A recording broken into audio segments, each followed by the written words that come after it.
ಇದು ಬಹಳ ಮುಖ್ಯ, ಕೇಳಿಸ್ಕೊಳ್ಳಿ. ಎಕ್ಸ್ಟರ್ನಲಿ ಮೋಟಿವೇಟೆಡ್ ಅಂದರೆ ನಿಮ್ಮ ಬೀಗದ ಕೈ ಬೇರೆಯವ್ರ ಕೈಲಿರುತ್ತೆ ಅಂತ.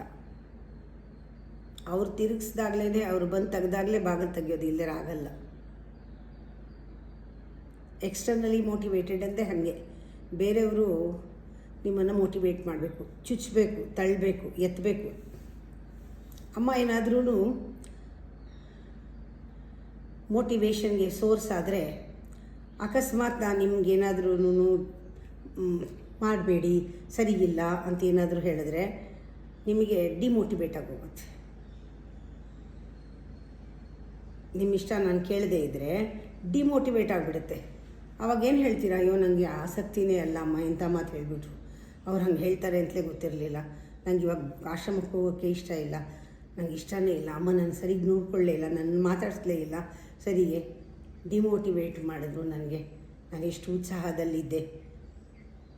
ಇದೇನಾಯಿತು? ಇಮ್ಮೆಚ್ಯೂರಿಟಿ, ಟೋಟಲಿ ಇಮ್ಮೆಚ್ಯೂರಿಟಿ.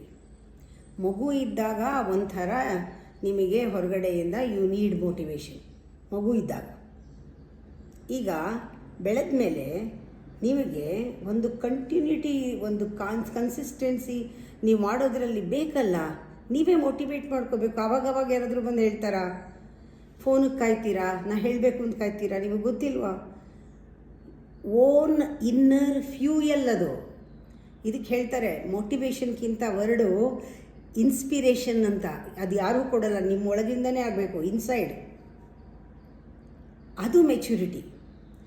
ದಯವಿಟ್ಟು ಶಿಫ್ಟ್ ಮಾಡ್ಕೊಳ್ಳಿ, ನಿಮ್ಮನ್ನು ನೀವೇ ಒಳಗಡೆಯಿಂದ ಮೋಟಿವೇಟ್ ಮಾಡ್ಕೊಳ್ಳೋಕ್ಕೆ, ಇನ್ಸ್ಪೈರ್ ಮಾಡ್ಕೊಳ್ಳೋಕ್ಕೆ.